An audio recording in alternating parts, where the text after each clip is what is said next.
तो दोस्तों आज हम स्टार्ट करने जा रहे हैं revision time of supply chapter का। और ये जो रिवीजन है दोस्तों, इसका पूरा का पूरा मैंने सीरीज बना रखा है, प्लेलिस्ट में जाकर देखिए। और ये रिवीजन में आपको अगर नोट चाहिए तो वो भी मैं अपने टेलीग्राम चैनल पर डाल चुका हूं, और उसका लिंक मैं आपको डिस्क्रिप्शन बॉक्स में दूंगा। और अगर दोस्तों आपका अपकमिंग एग्जाम है 2022 में और आप इस कोर्स को बहुत जल्दी करना चाहते हैं, या आप लोग इस कोर्स को कंप्लीट करना चाहते हैं, रेगुलर क्लास लेना चाहते हैं, या आपको जल्दी फास्ट ट्रैक क्लास चाहिए, तो आपको डिस्क्रिप्शन बॉक्स में हम लिंक दे रहे हैं, या आप हमारी ऐप डाउनलोड कर लें, अमित खांडल क्लासेस, वहां से आपको ये सारी चीजें मिल जाएगी दोस्तों। तो चलिए जी स्टार्ट करते हैं टाइम ऑफ सप्लाई चैप्टर को। टाइम ऑफ सप्लाई का मतलब होता है दोस्तों point in time when liability to pay tax arise. अरे वो कौन सा समय, कौन सी घड़ी, वह कौन सा लम्हा होता है जब हमारे ऊपर टैक्स जमा कराने की जिम्मेदारी होती है। तो प्लेस ऑफ सप्लाई से हमें पता चलता है कि हमारी इंट्रा है, इंटर है, हम टैक्सेबल टेरिटरी में दिए हैं या नॉन टैक्सेबल टेरिटरी में दिए हैं। वैल्यू ऑफ सप्लाई से हमें वैल्यू पता चलेगी। लेकिन दोस्तों टाइम ऑफ सप्लाई से हमें यह पता चलेगा कि आखिर हमारे ऊपर टैक्स जमा कराने की जिम्मेदारी कब आएगी। तो इसके लिए सीजीएसटी में सेक्शन 12 से लेकर और सेक्शन 14 तक दिया गया है। आईजीएसटी में सेक्शन 20 दिया गया है। चलिए जी फटाफट स्टार्ट करते हैं। सेक्शन 12 में हम सप्लाई ऑफ गुड्स और सेक्शन 13 में हम सप्लाई ऑफ सर्विस निकालते हैं। तो दोस्तों अगर मैं नॉर्मल चार्ज की बात करूं, तो नॉर्मल चार्ज चाहे सेक्शन 12 लगे या सेक्शन 13 लगे, आपको सबसे पहले ड्यू डेट ऑफ इनवाइस का पता होना चाहिए। दोस्तों जब तक आपको इनवाइस का ड्यू डेट पता नहीं चलेगा, आप टाइम ऑफ सप्लाई नहीं निकाल सकते। अच्छा, ड्यू डेट क्या होती है इनवाइस रेस करने की, वो आपको इनवाइस चैप्टर में भी मिलेगी और यहां पर भी मिलेगी। तो सबसे पहले हम बात करेंगे सप्लाई ऑफ गुड्स की, उसके बाद हम बात करेंगे सप्लाई ऑफ सर्विस की। दोस्तों अगर गुड्स की सप्लाई हो रही है तो आपको बिल बनाना पड़ता है बिफोर और at the time of removal of goods. Goods को रिमूव करने से पहले पहले दोस्तों आपको उसका बिल बनाना पड़ता है। दूसरा है डिलीवरी ऑफ गुड्स और मेकिंग अवेलेबल। तो दोस्तों अगर गुड्स का रिमूवल नहीं हो रहा है, आप उसको डिलीवर कर रहे हो किसी को, सामने वाले को, तो जैसे ही आप उसको अवेलेबल करवाओगे आपको बिल बनाना पड़ेगा। कंटिन्यूअस सप्लाई का अगर मैटर है तो जिस दिन पीरियोडिकल स्टेटमेंट या रिसिप्ट ऑफ पीरियोडिकल पेमेंट आएगा वो टाइम ऑफ सप्लाई माना जाएगा। इसके अलावा दोस्तों अगर आप गुड्स को सेंट ऑन अप्रूवल बेसिस पर भेज रहे हो, किसी को इसलिए दे रहे हो कि भाई उसको पसंद आएगा तो रख लेगा ना लौटा देगा, तो उसमें जैसे ही सामान बाहर निकलेगा वहां से 6 महीना गिन लो, और सामने वाले का acceptance which ever is earlier, जो भी दोनों में से पहले होगा उसको हम लोग इनवाइस का ड्यू डेट बोलेंगे, राइट। ऐसे ही दोस्तों अगर हम सर्विसेज की बात करें, तो सर्विसेज के केस में सेक्शन 31 सब सेक्शन 2 लगता है। और मैं बता दूं भाई, सर्विस की जब भी सप्लाई होती है तो उसमें इनवाइस का ड्यू डेट क्या होता है। तो लॉ में लिखा है कि आपको बिल बनाना होता है 30 दिन या 45 दिन में from the date of completion of service. तो अगर आपका बैंकिंग कंपनी है, इंश्योरेंस कंपनी है, फाइनेंशियल इंस्टीट्यूशन है, तो 45 दिन लगता है। अदरवाइज दोस्तों 30 डेज लगता है। तो 30 डेज और 45 days from the date of completion of service, उसके अंदर आपको बिल बनाना होता है दोस्तों। If it is a matter of continuous supply of service तो आपको बिल बनाना पड़ता है। तीन चीजें हैं यहाँ पर। अगर आपका कोई कॉन्ट्रैक्ट हुआ है और 3 महीने से ज्यादा का सर्विस है, then it is called continuous service.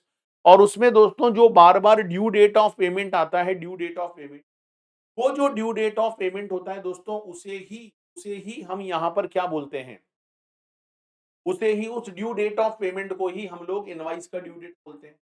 और अगर आपको due date is not given, तो जब जब आपको पेमेंट मिलेगा, जब जब आपको पेमेंट मिलेगा, तो वो पेमेंट मिलने का दिन यहां पर इनवाइस का ड्यू डेट होगा। ठीक है। और अगर ये दोनों ही नहीं है भाई, तो जो इवेंट डेट होता है, इवेंट डेट, इवेंट का मतलब होता है कि भाई आपको एक प्रोजेक्ट दिया गया है जिसमें आपको स्टेजेस में काम करना है। भाई 20% काम हो जाएगा, फिर 40% हो जाएगा, फिर 90% हो जाएगा। तो वो जो इवेंट आता है ना बीच में, वो इवेंट डेट ही इनवाइस का ड्यू डेट माना जाता है, राइट। उसको हम इनवाइस का ड्यू डेट बोलते हैं। लेकिन दोस्तों कभी कभी ऐसा भी होता है कि जैसे हम किसी सर्विस का सप्लाई करना चाह रहे थे और हमने उसको पहले ही कंप्लीट कर दिया, क्योंकि सामने वाले ने मना कर दिया कि भाई मेरे को सर्विस नहीं चाहिए, तो हमको सर्विस तो देनी थी लेकिन हम 5 दिन बाद ही मना हो गया। तो 5 दिन का जो सर्विस दिया गया है, उसका ड्यू डेट ऑफ इनवाइस क्या होता है, जिस दिन वो 5 दिन हमारा फिनिश होता है वो हमारा ड्यू डेट ऑफ इनवाइस होता है। तो दिस इज अ फटाफट रिवीजन दोस्तों। अच्छा, ये कहलाता है ड्यू डेट ऑफ इनवॉइस। ठीक है, तो वीडियो को ज्यादा से ज्यादा शेयर करना भाई, बाकी बच्चों के साथ, उनको भी पता चल जाए। अच्छा दोस्तों, जब जब आप लोग नॉर्मल चार्ज लगाते हो, जब जब आप लोग नॉर्मल चार्ज लगाते हो, तो दोस्तों सबसे पहले इनवॉइस का ड्यू डेट पता करना पड़ता है। जैसे इनवॉइस का ड्यू डेट पता चलेगा, आप लोग निकाल सकते हो time of supply of service. तो चलो भाई, सबसे पहले बात करते हैं सप्लाई ऑफ गुड्स की। That is given under section 12, और सेक्शन 12 में क्या लिखा हुआ है? डेट ऑफ इनवॉइस और last date of invoice whichever is, date of invoice और last date of invoice whichever is. तो भाई जो इनवॉइस की लास्ट डेट है, उस डेट तक या तो आप बिल बना दो, उसे हम टाइम ऑफ सप्लाई बोलेंगे। और अगर हमारा बिल उस लास्ट डेट तक नहीं बना है, और अगर वो लास्ट डेट हमारी निकल गई है भाई, तो जो भी हमारा एक्चुअल डेट ऑफ इनवाइसिंग होगा ना, उसे हम time of supply of service बोलेंगे। तो डेट ऑफ इनवाइसिंग और last date of invoice whichever is earlier. ऐसे ही दोस्तों, अगर सर्विस का मैटर है, तो लॉ ने बोला, देखो जब आप सप्लाई ऑफ गुड्स निकालते हो ना, और नॉर्मल चार्ज का मैटर है, तो वहां पर टाइम ऑफ सप्लाई निकालते समय पेमेंट डेट से कोई लेना देना नहीं है।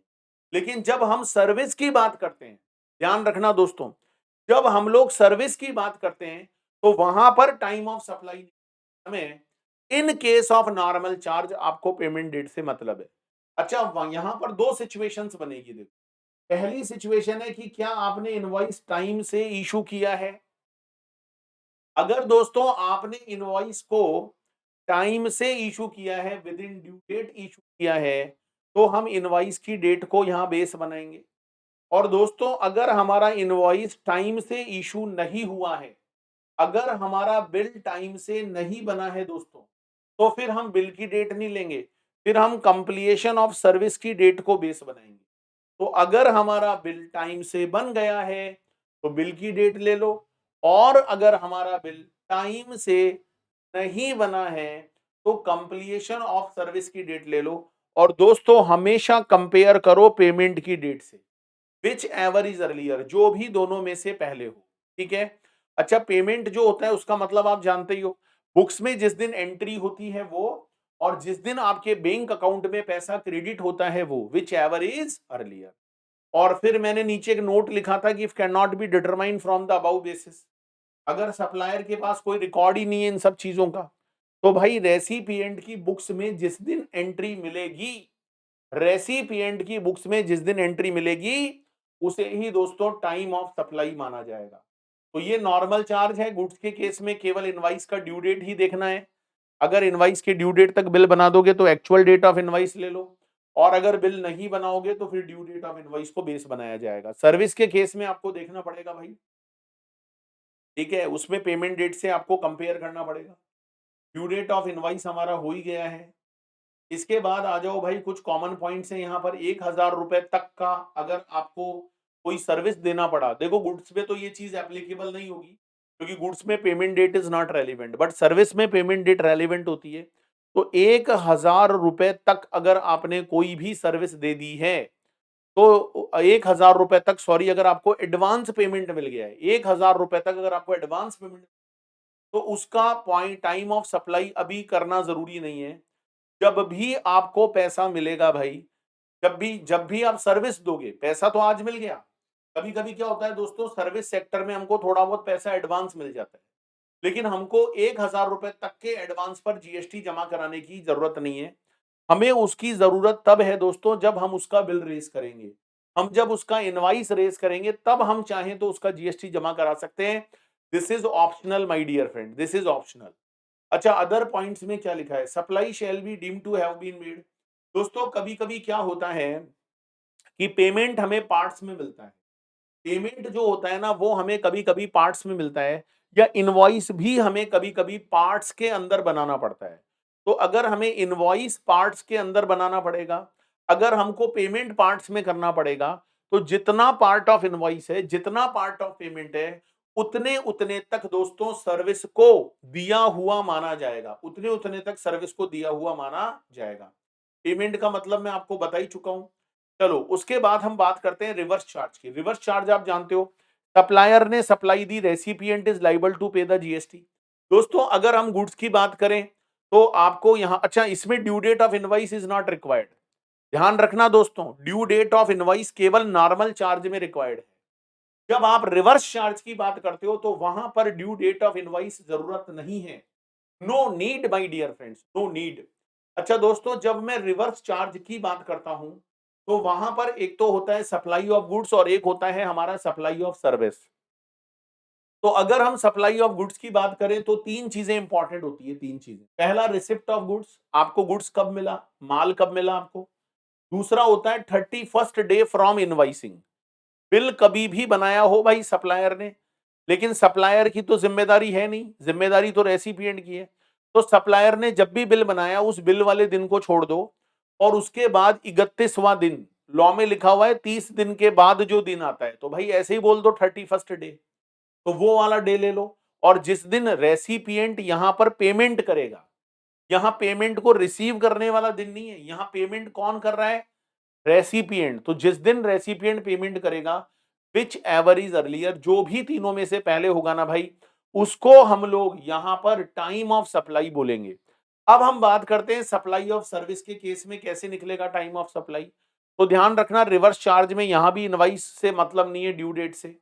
यहां पर बिल कभी भी बनाया गया हो बाय द सप्लायर, सप्लायर ने दोस्तों यहां पर बिल कभी भी बनाया हो, जो भी हमारी बिल की डेट होती है उसके बाद हमें 61st डे लेना पड़ता है, 61वां दिन लेना पड़ता है।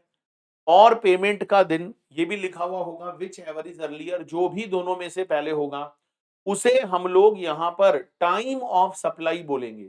लेकिन दोस्तों यहां सेक्शन 13 के अंदर ध्यान रखना, अगर एसोसिएट एंटरप्राइजेस का मैटर है, अगर आप इंडिया के बाहर से सर्विस ले रहे हो और आप जिससे सर्विस ले रहे हो भाई, अगर वो आपका एसोसिएट है, अगर दोस्तों वो आपका एसोसिएट है, तो मेरी इस बात का विशेष रूप से ध्यान रखना कि time of supply of service निकालने के लिए आपको दो चीजों पर फोकस करना पड़ेगा।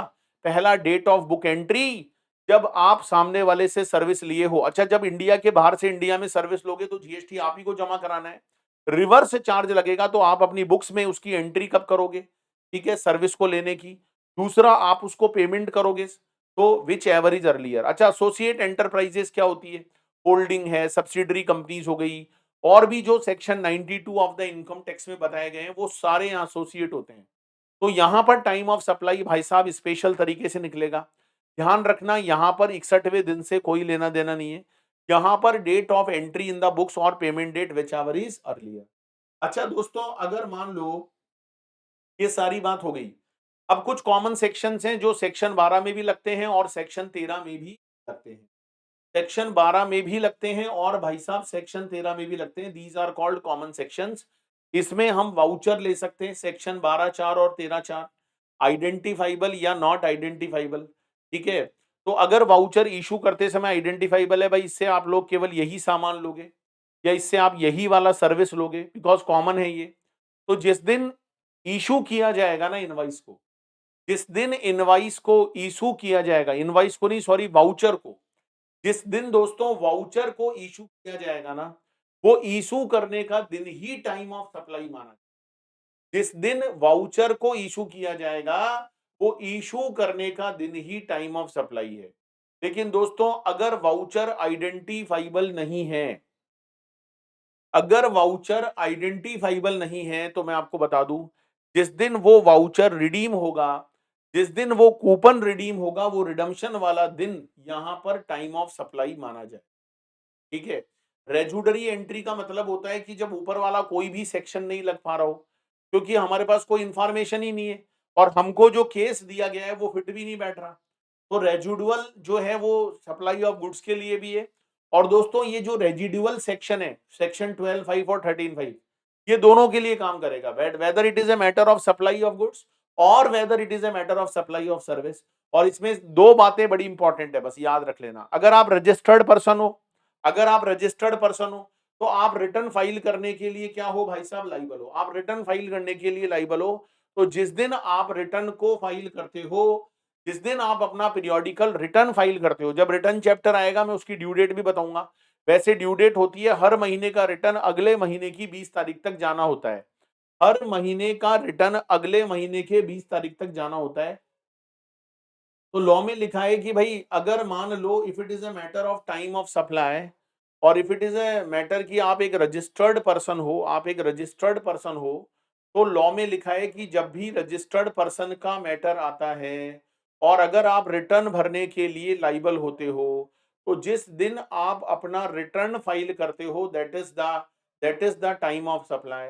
और अगर एनी अदर केस का मैटर है, एनी अदर केस, तो भाई अगर आप रजिस्टर्ड पर्सन नहीं हो, तो जिस दिन आप टैक्स को जमा कराओगे, जिस दिन आप टैक्स जमा कराओगे, क्योंकि आपको टैक्स तो भरना पड़ेगा, आप पकड़े गए हो, आपके यहाँ रेड हो गई, तो जिस दिन आप टैक्स को जमा कराओगे भाई, वो दिन ही टाइम ऑफ सप्लाई माना जाएगा। एडिशन इन वैल्यू, देखो मैं आपको एक बात बता देता हूँ, वैल्यू ऑफ सप्लाई चैप्टर में भी आएगा, वैल्यू ऑफ सप्लाई चैप्टर में भी आएगा addition in value. Addition in value का मतलब है जैसे आपने 1 लाख रुपए की सप्लाई दी, अब सपोज करो सामने वाला पेमेंट करने में डिले कर रहा है, तो हमने उससे बोला ला चल 10,000 रुपया और दे इंटरेस्ट का, चल लेट फीस दे 10,000 रुपए की, तो आपका वैल्यू ऑफ सप्लाई 1 लाख नहीं है दोस्तों, आपका वैल्यू ऑफ सप्लाई है 1,10,000। ठीक है, 1 लाख रुपया सप्लाई ऑफ गुड्स और सर्विस का पैसा है, और 10,000 जो है ना that is addition in value, वो एडिशन इन वैल्यू है। तो टोटल जो बेसिकली आपको जीएसटी जमा कराना पड़ेगा वो 1,10,000 पर कराना पड़ेगा। तो 1 लाख का टाइम ऑफ सप्लाई तो आप निकाल ही लोगे, अभी इतने सारे सेक्शन पढ़ाए, लेकिन वो जो 10,000 है, वो जो एडिशन इन वैल्यू है दोस्तों, उसका टाइम ऑफ सप्लाई कब निकलता है? और लॉ में लिखा है उसका टाइम ऑफ सप्लाई निकलता है जब आपको वो पेमेंट रिसीव हो जाता है। वो एडिशन इन वैल्यू का पैसा जब आपको रिसीव हो जाता है ना, तब उसका टाइम ऑफ सप्लाई निकलता है। So the time of supply to the extend it relates to an addition in value of supply by way of interest or late fees or penalty of consideration shall be the date on which supplier receive such addition in value। change in rate of tax section 14 लगता है भाई साहब, अगर rate change हो रही है तो section 12 और 13 नहीं लगेगा। अच्छा, सेक्शन 14 कब लगेगा? तीन चीजें इंपॉर्टेंट है दोस्तों, date of invoice, date of supply और डेट ऑफ पेमेंट। फिर से रिपीट कर रहा हूं, date of invoice, date of payment और डेट ऑफ सप्लाई। अगर ये तीनों चीजें रेट चेंज होने से पहले हो गई हैं तो सेक्शन 14 लगाने का कोई मतलब नहीं है, और अगर ये तीनों चीजें रेट में चेंज होने के बाद हुई है तो भी सेक्शन 14 आपको नहीं लगता। सेक्शन 14 आपको कब लगाना पड़ता है दोस्तों? जब कुछ काम रेट ऑफ टैक्स में चेंज होने से पहले हुए हों, और दोस्तों कुछ काम रेट ऑफ टैक्स में चेंज होने के बाद हुए हों, तो आपको यहां पर सेक्शन 14 लगाना पड़ता है दोस्तों। अच्छा, ये जो सेक्शन 14 है इसमें एक चार्ट बनाकर आपको दिया गया है, और ध्यान रखना दोस्तों, जिधर मेजॉरिटी होगी ना उधर आपको जाना पड़ेगा। जैसे अगर मान लो ओल्ड रेट और न्यू रेट है, मान लो सप्लाई पहले हो गई थी लेकिन इनवाइसिंग और पेमेंट बाद में हुआ था, तो इसका मतलब मेजॉरिटी न्यू रेट की साइड है, तो आपको इनवाइस और पेमेंट में से जो अर्लियर होगा उसे देखना पड़ेगा, वो टाइम ऑफ सप्लाई होगा। दोस्तों अगर सप्लाई पहले हुई थी साथ में इनवाइसिंग भी हो गया था, पेमेंट बाद में आया, तो मेजॉरिटी ओल्ड रेट की साइड है तो ओल्ड रेट लगेगी, लेकिन यहां पर इनवॉइस को हम टाइम ऑफ सप्लाई मानेंगे। तो ऐसे ही दोस्तों अगर सप्लाई के साथ पेमेंट था, इनवॉइस बाद में हुआ था, तो मेजॉरिटी ओल्ड रेट की साइड है। ठीक है भाई, तो ओल्ड रेट का मतलब पेमेंट वाली जो डेट है उसे हम टाइम ऑफ सप्लाई मानेंगे। तो कुल मिलाकर ये मान लो जी, जो सप्लाई के साथ में होगा ना, जो सप्लाई के साथ में होगा that is called time of supply. और अगर सप्लाई अकेले हैं और इनवाइस और पेमेंट दोनों ही जो है बाद में या पहले हुए, तो उनमें से जो अर्लियर होगा, विच एवर इज अर्लियर। जब हम अपना रेगुलर क्लास पढ़ाते हैं ना दोस्तों, हम यहाँ पर स्वयंवर करा देते हैं कि भाई सप्लाई अगर अकेले हैं तो इनवाइस और पेमेंट में से किसे अपना वो बनाएगी, विच एवर इज अर्लियर, जो भी दोनों में से पहले होगा। बाकी तो भाई सप्लाई के साथ में जो होगा उसको टाइम ऑफ सप्लाई मनाएंगे। जैसे यहाँ सप्लाई अकेले थी, इनवाइस पेमेंट अलग था, तो विच एवर इज अर्लियर। अगर सप्लाई के साथ में पेमेंट है और इनवाइस अकेले है तो पेमेंट का दिन। अगर सप्लाई के साथ इनवाइसिंग है तो इनवाइसिंग वाला दिन टाइम ऑफ सप्लाई माना जाएगा। ठीक है भाई, तो इसमें मेजॉरिटी रूल लगता है। एक चीज ध्यान रखना दोस्तों, जब जब पैसा बैंक अकाउंट के अंदर क्रेडिट होता है और बीच में अगर रेट ऑफ टैक्स में चेंज आ जाता है और अगर आपको चेक पहले मिल चुका था रेट ऑफ टैक्स में चेंज आने से पहले, तो लॉ कहता है भाई जिस दिन रेट ऑफ टैक्स में चेंज आया है उसके बाद आने वाले 4 वर्किंग डे में पैसा आपके बैंक में जमा हो जाना चाहिए। अगर 4 वर्किंग डे में पैसा बैंक में जमा हो जाएगा तब तो पेमेंट का मतलब विच एवर इज अर्लियर है। लेकिन अगर आपका पैसा 4 वर्किंग डे के अंदर जमा नहीं होता है, उसके बाद आपके बैंक में जमा होता है, तो जिस दिन वो पैसा आपके बैंक में जमा होगा 4 वर्किंग डे के बाद, उसे ही पेमेंट का दिन माना जाए, उसे ही हम लोग यहाँ पर पेमेंट का दिन मानकर चलेंगे, राइट। और इसके बाद एलडीआर और लीज के बारे में मैंने बता ही दिया। Time of supply of service, special procedure for determination of time of supply of service. LDR और लीज में क्या होता है दोस्तों कि कोई भी बंदा अगर अपना डेवलपमेंट राइट आपको देता है तो उसके ऊपर जीएसटी नहीं है, बशर्ते कि बिल्डर जो प्रोजेक्ट बनाएगा उसमें वो जितने भी फ्लैट या ऑफिस बनाएगा उनको पहले बुक करके उसके ऊपर जीएसटी दे दिया गया हो। अगर नहीं दिया गया है तो भाई साहब जो फ्लैट अनबुक रह गए हैं उस प्रपोर्शन में लैंड ओनर का जो वैल्यू ऑफ सप्लाई है उस पर जीएसटी लगेगा। लेकिन दोस्तों लैंड ओनर उस जीएसटी को जमा नहीं कर, उस जीएसटी को जमा कराने की जो जिम्मेदारी होगी वो जिम्मेदारी डेवलपर की होगी। डेवलपर उसके ऊपर जीएसटी जमा कराएगा। और कब कराएगा भाई?